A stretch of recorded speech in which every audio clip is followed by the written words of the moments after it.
NTA-UGC net यानी निमिज net. Download it on Google play store. Subscribe कीजिए हमारे YouTube चैनल को और दबाइए बेल आइकन ताकि आप पास के हमारी आने वाली वीडियो बढ़े आसानी से। हेलो नमस्कार दोस्तों, मेरा नाम रोहतास निमी है और आप सभी का स्वागत है हमारे यूट्यूब चैनल निमिजी नेट पर। दोस्तों आज हम पेपर फर्स्ट के अंदर एनवायरमेंटल पॉल्यूशन करने वाले हैं और दोस्तों इसमें से आज तक बहुत से क्वेश्चन आए हैं और आगे भी इसमें से क्वेश्चन आने की संभावना है। देखिए एनवायरमेंटल पॉल्यूशन वैसे तो काफ़ी तरह का हो सकता है, जैसे कि वायु प्रदूषण, ध्वनि प्रदूषण, तापीय प्रदूषण, विकिरण प्रदूषण। तो इन सभी के बारे में हमें बेसिक नॉलेज होना बहुत ज़्यादा ज़रूरी है, क्योंकि इसमें से जैसे मैं बता रहा हूँ कि काफ़ी क्वेश्चन आज तक आए हैं और आगे की वीडियो में मैं आपको लाइव दिखाऊंगा कि किस तरह से इनमें से क्वेश्चन आए हैं। लेकिन वो क्वेश्चन करने से पहले हमें एनवायरमेंटल पॉल्यूशन के बारे में बेसिक जानकारी होना बहुत ज़्यादा ज़रूरी है। तो दोस्तों ये वीडियो हमारे लिए बहुत ज़्यादा इंपॉर्टेंट होने वाला है, तो इस वीडियो का पूरा देखना और ध्यान से देखना। दोस्तों अगर आप चाहे तो बहुत अच्छे से स्टडी करने के लिए हमारा पेड कोर्स भी ज्वाइन कर सकते हैं। इसके अंदर हम आपको सभी 10 यूनिट के स्टडी नोट्स देते हैं, थ्योरेटिकल वीडियोस देते हैं। इसके साथ साथ 2012 से लेकर दिसंबर 2019 तक ऑल ईयर क्वेश्चन पेपर देते हैं विद टॉपिक वाइज क्वेश्चन। जैसे कि आज तक रिसर्च के क्वेश्चन आ चुके हैं वो हमने अलग रखे हैं, टीचिंग के क्वेश्चन अलग रखे हैं, कम्युनिकेशन के अलग रखे हैं। इस तरीके से सभी 10 यूनिट के जो क्वेश्चन है आपको अलग अलग किए हुए मिलेंगे। इसके साथ साथ दोस्तों हम आपको सभी 10 यूनिट के लाइव मॉक टेस्ट देते हैं। दोस्तों अगर आपको हमारा पेड कोर्स ज्वाइन करना है तो जल्दी से जल्दी हमें इस व्हाट्सएप नंबर पर कॉन्टैक्ट कीजिए। दोस्तों सबसे पहले हम बात करते हैं कि पर्यावरणीय प्रदूषण होता क्या है। देखिए प्रदूषण आम भाषा में अगर हम समझे तो मानव के द्वारा जो भी कार्य किया जाता है उससे कहीं ना कहीं प्रदूषण होता है, चाहे वो भवन निर्माण कर रहा हो या गाड़ी वगैरह चला रहा हो या कोई भी काम कर रहा हो, कूड़ा करकट फेंक रहा हो, हर तरह से उसका कहीं ना कहीं प्रदूषण होता है। वो हो सकता है वायु प्रदूषण हो, जल प्रदूषण हो या फिर समुद्री प्रदूषण हो, कहीं भी किसी भी तरह से हो सकता है। और उसके बाद जैसे कि दोस्तों अगर हम प्रदूषण की डेफिनेशन की बात करें तो मानव गतिविधियों के फलस्वरूप पर्यावरण में अवांछित पदार्थों का एकत्रित होना, यानी कि मानव की ऐसी कोई भी गतिविधि जिससे पर्यावरण के अंदर अवांछित यानी कि जो जरूरी नहीं है वो पदार्थ एकत्रित हो जाते हैं और वो डायरेक्ट या इनडायरेक्ट रूप से अगर हमें हानि पहुंचाते हैं तो उसे हम क्या कहेंगे, उसे हम प्रदूषण कहेंगे। और दोस्तों इसके अंदर हम कुछ इम्पोर्टेंट बातें हैं वो देख लेते हैं जो हमारे एग्जाम के पॉइंट ऑफ व्यू से इम्पोर्टेंट है।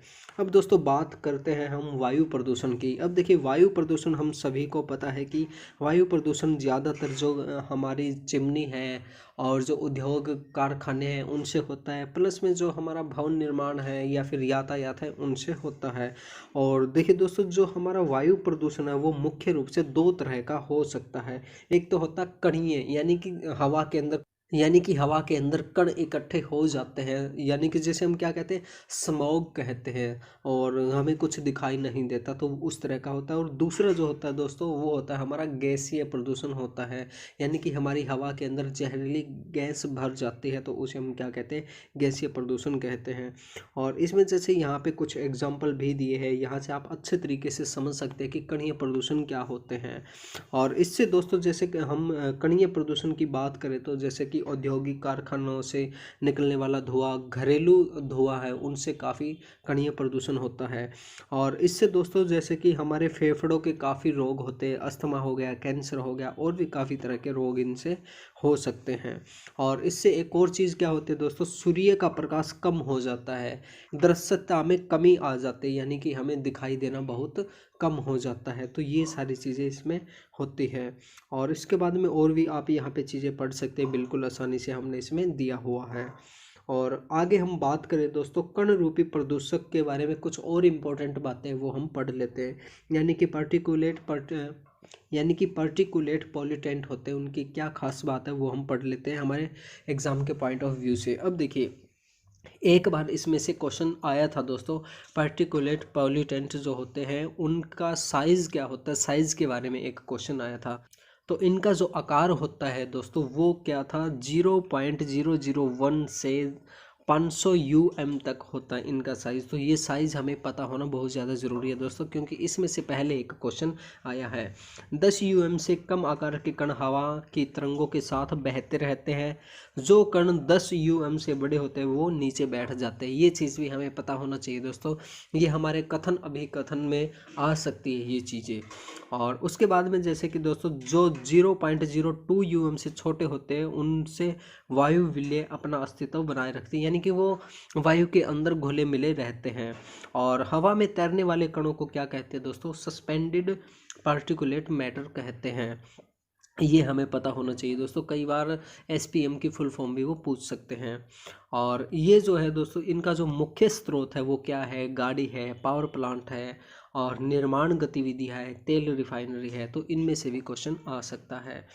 और आगे बात करते हैं दोस्तों, हमारे पास हवा में तैरती हुई राख यानी कि फ्लाई एश। फ्लाई एश से भी एक क्वेश्चन आ चुका है दोस्तों। इसमें डायरेक्ट क्वेश्चन पूछा हुआ था कि जो चिमनियों से जो राख निकलती है उसे हम क्या कहते हैं? तो उसे हम क्या कहते हैं? फ्लाई एश कहते हैं। तो ये हमें पता होना बहुत ज़्यादा ज़रूरी है, आप इसमें से पढ़ सकते हैं। और उसके बाद में जैसे कि दोस्तों हमारे पास है सीसा या लेड, अन्य धातुओं के कण, उससे क्या प्रभाव पड़ता है वो भी हम देखते हैं। अब देखिए दोस्तों, जो सीसा और जो लेड है वो ज़्यादातर गाड़ियों के तेल के अंदर यूज होता है। और ये क्यों यूज़ किया जाता है? ताकि जो हमारी गाड़ी है वो बहुत अच्छे तरीके से चल सके। और अब देखिए उससे क्या प्रभाव पड़ता है, जब वो सीसा गाड़ियों की निकास नलियों से निकलकर हवा में मिल जाता है तो वो हमारे श्वास के अंदर बहुत ज़्यादा प्रॉब्लम देता है, यानी कि हमें सांस लेने में बहुत ज़्यादा दिक्कत होती है, और उससे हमारे गुर्दे और जिगर फेल होने की काफ़ी संभावना बनती है। और आपने देखा होगा दोस्तों कि तेल के अंदर सीसा बहुत मात्रा में पाया जाता है और इससे बहुत प्रदूषण होता है। ये चीज़ हमें ध्यान रखना ज़रूरी है दोस्तों। और जो इसके अंदर एक और जो पदार्थ होता है उसे हम क्या कहते हैं? ट्रेटा इथाइल लेड, TEL कहते हैं। ये चीज़ हमें पता होना चाहिए। और इससे और क्या चीज़ें होती है, जैसे कि लाल रक्त कणों के बनने में बाधा पहुंचती है। यदि सीसा पानी और भोजन के साथ मिल जाता है तो यह एक तरह से विष बन जाता है। यह बच्चों पर दीर्घकालीन प्रभाव डालता है, जैसे बुद्धि को कमज़ोर करता है। तो ये इसके कुछ इफ़ेक्ट पड़ते हैं दोस्तों। और उसके बाद हम बात करें दोस्तों गैसीय प्रदूषक यानी कि गैसीय पॉल्यूटेंट। अब इससे क्या होता है ये भी हम देखते हैं। पावर प्लांटों, उद्योगों, विभिन्न प्रकार की गाड़ियों, निजी और व्यावसायिक दोनों ही ईंधन के रूप में पेट्रोल या डीजल का उपयोग करते हैं। ये बात बिल्कुल सही है दोस्तों। और इनसे क्या है दोस्तों, इनसे कार्बन डाइऑक्साइड, नाइट्रोजन और ऑक्साइड और सल्फर डाइऑक्साइड के कण भारी मात्रा में निकलते हैं, जो प्रदूषण का बहुत बड़ा स्रोत है। और एक चीज़ और मैं दोस्तों यहाँ पे बता दूं कि यहाँ पे हम केवल और केवल बेसिक वीडियो कर रहे हैं दोस्तों, ताकि हमें पता चल जाए कि एनवायरमेंटल पॉल्यूशन होता क्या है। और आगे की जो वीडियो होगी उसके अंदर हम बहुत डिटेल से पढ़ेंगे दोस्तों, यानी कि CFC है उससे क्या क्या इफ़ेक्ट पड़ते हैं, CFC कहाँ कहाँ से निकलती है, NO2 है उससे क्या इफ़ेक्ट पड़ते हैं, सल्फ़र डाइऑक्साइड से क्या क्या बीमारियाँ होती हैं, उन सभी के बारे में हम डिटेल से वीडियो करेंगे, क्योंकि उनमें से आज तक बहुत से क्वेश्चन आए हैं। तो ये वीडियो केवल और केवल हमारी बेसिक जानकारी के लिए है। तो आपको घबराने की ज़रूरत नहीं है कि सर ने तो वो टॉपिक करवाए नहीं या फिर वो। अब बात करते हैं दोस्तों ओजोन परत में छेद।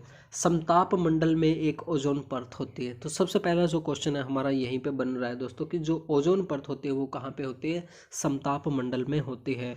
जो सूर्य से निकलने वाली पैराबैंगनिक किरणों यानी कि अल्ट्रावायलेट किरणें जो होती है, रेडिएशन जो होती है, उनसे हमारी रक्षा करती है। और इसका जो मुद्दा है दोस्तों बहुत बड़ा मुद्दा है, क्योंकि इसका जो छेद है दोस्तों वो बहुत बड़ा होता हुआ जा रहा है। और इसका जो मुख्य कारण है दोस्तों वो क्या है? क्लोरोफ्लोरोकार्बन है, जिसका उपयोग हम फ्रीज, एयर कंडीशन, अग्निशमन यंत्रों के अंदर किया जाता है। और इसके बारे में दोस्तों और भी काफ़ी तरह की बातें हैं ओजोन परत के बारे में, कि ओजोन परत वो है क्यों बढ़ती है, और ओजोन परत के छिद्र को रोकने के लिए क्या क्या, ओजोन परत के छिद्र को बड़ा होने से रोकने के लिए सरकार ने क्या क्या कदम उठाए हैं। तो उन सभी के बारे में हम आगे की वीडियो में जानेंगे। और इसमें कुछ नॉर्मल चीज़ें दी हुई है वो आप पढ़ सकते हैं, जैसे कि CFC ओजोन परत में फैले ओजोन कणों को ऑक्सीजन O2 में बदल देता है। और दोस्तों ओजोन परत का जो छिद्र है वो बड़ा होने से क्या होता है? आंखों में मोतियाबिंद हो सकता है, अंधापन हो सकता है, और जंगलों में कम उत्पादन हो सकता है। और दोस्तों ओजोन परत के छिद्र को कम करने के लिए मॉन्ट्रियल प्रोटोकॉल की स्थापना की गई थी 1990 के अंदर।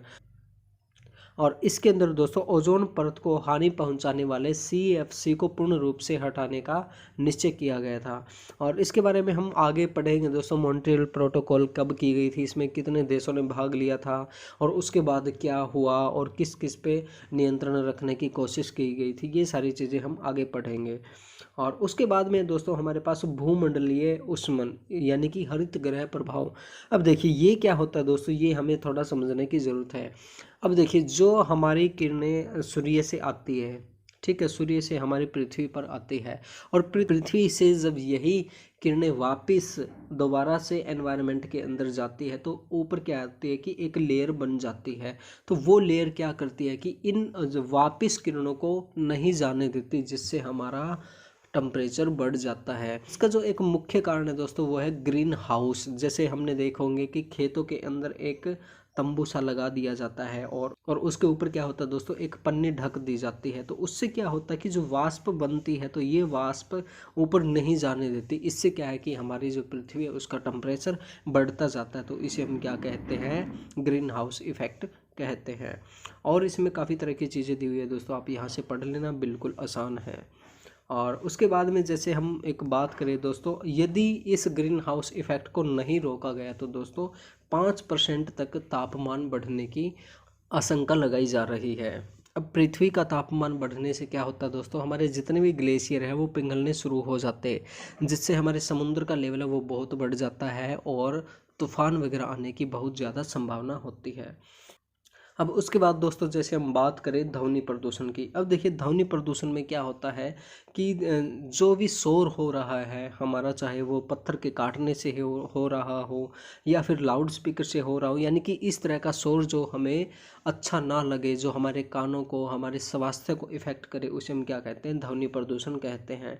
और इसके अंदर जैसे कुछ चीज़ें हैं ध्यान रखने वाली, वो ये है दोस्तों, ध्वनि की उच्चता का स्तर डेसिबल में नापा जाता है। ये क्वेश्चन बिल्कुल डायरेक्ट एक बार पूछा हुआ था दोस्तों कि जो ध्वनि की उच्चता का स्तर है वो किस में मापा जाता है, तो वो किस में मापा जाता है, डेसिबल के अंदर मापा जाता है।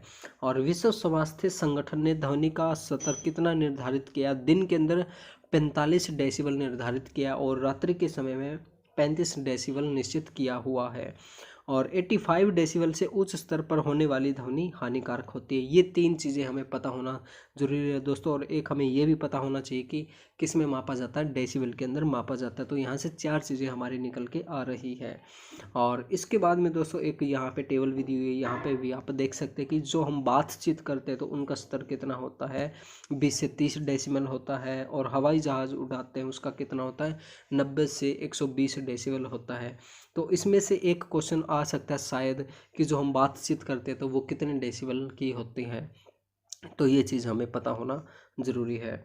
और उसके बाद में जैसे हम बात करते हैं दोस्तों, जल प्रदूषण की बात करते हैं। जल प्रदूषण हम सभी को पता है कि जल के अंदर हम जो भी कूड़ा करकट या गंदी चीज़ डाल देते हैं तो उससे हमारा जल प्रदूषण हो जाता है। और इसके अंदर ज़्यादातर क्या होता है दोस्तों, औद्योगिक, कृषि और घरेलू कारणों से हमारा जल प्रदूषण होता है। लेकिन अगर दोस्तों इसमें ये पूछा जाए डायरेक्ट कि जल प्रदूषण सबसे ज़्यादा किस चीज़ से होता है, तो आप क्या कहोगे इनमें से? आप शायद कहेंगे औद्योगिक, लेकिन दोस्तों ये बिल्कुल गलत है। जो हमारा कृषि है, कृषि से जल प्रदूषण बहुत ज़्यादा होता है। और ये थोड़ा सुनने में अटपटा लगे, लेकिन दोस्तों मैं आपको बता दूं कि इसमें से करीब 2 बार क्वेश्चन आ चुके हैं। और अभी हमारा जून 2019 का एग्ज़ाम था, उसके अंदर ये डायरेक्ट क्वेश्चन आया था कि जल प्रदूषण है वो सबसे ज़्यादा किस वजह से होता है। तो उसका आंसर था दोस्तों कृषि था। कृषि से हमारा जल प्रदूषण होता है। अब देखिए कृषि को क्यों माना जाता है जल प्रदूषण का मुख्य स्रोत, क्योंकि कृषि के अंदर हम बहुत ज़्यादा पानी वेस्ट करते हैं। अब फसलें उगाते हैं तो उसमें बहुत ज़्यादा पानी यूज़ करना पड़ता है, तो वो एज ए जल प्रदूषण के अंदर काउंट किया जाता है। और आगे हम बात करें दोस्तों, जैसे कि जल प्रदूषण के प्राकृतिक कारणों में मृदा अपरदन, चट्टानों से खनिजों का रिसाव, तो ये कुछ चीज़ें दी हुई दोस्तों, आप यहाँ से पढ़ लेना, बिल्कुल आसान है। और उसके बाद में अगर हम बात करें जैसे कि इसके विपरीत, ये सारी चीज़ें आप पढ़ लेना दोस्तों, बिल्कुल आसान है, कोई खास बात नहीं है। और उसके बाद है जैसे हमारे पास थर्मल प्रदूषण यानी कि तापीय प्रदूषण। अब इसके अंदर क्या होता है दोस्तों कि जैसे मान के चलो थर्मल पावर प्लांट है या कोई बहुत बड़ी फैक्ट्री है, उसके अंदर किसी चीज़ को गर्म कर रहे हैं, पहले बहुत ज़्यादा गर्म कर दिया, अब उसे ठंडा करने के लिए उस पर हम पानी डाल रहे हैं। तो वो जो हमने पानी डाला तो वो तो गर्म हो गया ना दोस्तों। दूसरी चीज़ तो ठंडी होगी, लेकिन जो हमने पानी डाला वो हो गया गर्म। और वो गर्म पानी जब नालियों के अंदर बहता हुआ जा रहा है, तो इससे क्या होता है कि जितने भी जीव जंतु हैं वो बेचारे मर जाते हैं। और उसमें उनमें क्या होता है कि पानी के अंदर ऑक्सीजन की कमी हो जाती है। तो इससे क्या होता है दोस्तों, जलीय जीव जंतु जो है उन पे बहुत ज़्यादा इफ़ेक्ट पड़ता है, तो वो बेचारे मर जाते हैं। तो इस तरह से हमारा तापीय प्रदूषण होता है। यहाँ पे आप पढ़ सकते हैं सारी चीज़ें ध्यान से। और यहाँ पे आप चाहे तो दोस्तों पूरी की पूरी चीज़ें पढ़ सकते हैं, बिल्कुल आसानी से दी हुई है। वैसे कुछ खास नहीं है, जो मैंने बताया वही सारी चीज़ें इसके अंदर है। और उसके बाद में अगर हम बात करें दोस्तों मृदा प्रदूषण यानी कि सॉइल पोल्यूशन। अब देखिए सॉइल पोल्यूशन किस तरह से होता है वो हम देखते हैं। मृदा की गुणवत्ता और इसकी उर्वरक शक्ति को प्रतिकूल रूप से प्रभावित करने वाले किसी भी पदार्थ का भूमि में मिलना मृदा प्रदूषण कहलाता है। यानी कि जो हमारी मिट्टी है, मिट्टी हम ये कहते हैं कि ये मिट्टी उपजाऊ है, ये उपजाऊ नहीं है, तो वो क्या कारण होता है दोस्तों। कई जो मिट्टी है उनके अंदर उर्वरक शक्ति बहुत ज़्यादा होती है, लेकिन कईयों के अंदर धीरे धीरे ख़त्म होती जाती है, तो उसे हम क्या कहते हैं, मृदा प्रदूषण कहते हैं। और ये दोस्तों ज़्यादातर क्या होता है कि एक तो हम प्लास्टिक डाल देते हैं, कपड़ा डाल देते हैं, ग्लास कांच काफ़ी तरह की चीज़ें हैं, और सीवरेज का जो वेस्ट है वो हम मिट्टी के ऊपर ऐसे ही डाल देते हैं, तो इससे हमारा मृदा प्रदूषण होता है। और इसके अलावा दोस्तों जैसे कि राख, लोहा, लोहे की कचरा, चिकित्सक, औद्योगिक कूड़ा कचरा, बहुत सी ऐसी चीज़ें हैं दोस्तों जिनसे हमारा मिट्टी प्रदूषण होता है। और इससे क्या इफ़ेक्ट पड़ता है दोस्तों, इससे सीधा सा इफ़ेक्ट ये पड़ता है कि एक तो सबसे बड़ी चीज़ ये है कि हम फसल नहीं उगा पाते, और दूसरा क्या है कि कटाव होने लगता है। कटाव होने से क्या है कि हम अपने घर वगैरह वो अच्छे तरीके से नहीं बना सकते। और उसके बाद है दोस्तों हमारे पास विकिरण यानी कि रेडिएशन का जो प्रदूषण होता है वो हम देख लेते हैं। अब देखिए जैसे हमने एक सुना था कि भोपाल गैस कांड हुआ था, तो वो एक विकिरण प्रदूषण था दोस्तों। उसके कारण बहुत से लोग अपंग हो गए थे, आज भी अपंग है, और बहुत से लोगों की ज़िंदगी पे बहुत ज़्यादा इफ़ेक्ट पड़ा था। और इसके अंदर जैसे कि नाभिकीय अपशिष्ट खनन और नाभिकीय पदार्थों की प्रक्रियाओं से निकलने वाले कण जो है वो रेडिएशन प्रदूषण कहलाते हैं। नाभिकीय प्रदूषण का सबसे भयानक उदाहरण 1986 में रूस में होने वाली चेरनोबिल आपदा थी, लेकिन उसका प्रभाव आज तक कायम है। तो दोस्तों हमारे इतिहास में ऐसी बहुत सी घटना हुई है जिनका नाभिकीय प्रदूषण की वजह से बहुत ज़्यादा इफ़ेक्ट पड़ा है। तो दोस्तों ये थी हमारी आज की एनवायरमेंटल पॉल्यूशन के बारे में बेसिक वीडियो। और आगे की जो वीडियो होगी उनके अंदर हम बहुत डिटेल से जानेंगे कि वायु प्रदूषण किस तरह से होता है, उसको किस तरह से कम करने के लिए क्या क्या सरकार ने योजना चलाई है, और इससे क्या क्या बीमारियां फैलती हैं, वो सारी चीज़ें हम आगे की वीडियोज़ में करेंगे। तो दोस्तों आज के लिए बस इतना ही। अगर आपको हमारी वीडियो अच्छी लगी तो इस वीडियो को लाइक कीजिए, शेयर कीजिए, कमेंट कीजिए। और दोस्तों अगर आपने अभी तक हमारा चैनल सब्सक्राइब नहीं किया तो प्लीज़ हमारे चैनल को सब्सक्राइब कर लीजिए, और घंटी का बटन ज़रूर दबाइए ताकि आप हमारी आने वाली वीडियोज़ को आसानी से देख सकें। थैंक यू दोस्तों आज के लिए बस इतना ही। अगर आपको हमारी वीडियो अच्छी लगी तो इस वीडियो को लाइक कीजिए, शेयर कीजिए, कमेंट कीजिए। और दोस्तों अगर आपने अभी तक हमारा चैनल सब्सक्राइब नहीं किया तो प्लीज़ हमारे चैनल को सब्सक्राइब कीजिए, और घंटे का बटन ज़रूर दबाइए ताकि आप हमारी आने वाली वीडियोज़ को आसानी से देख सकें। थैंक यू दोस्तों।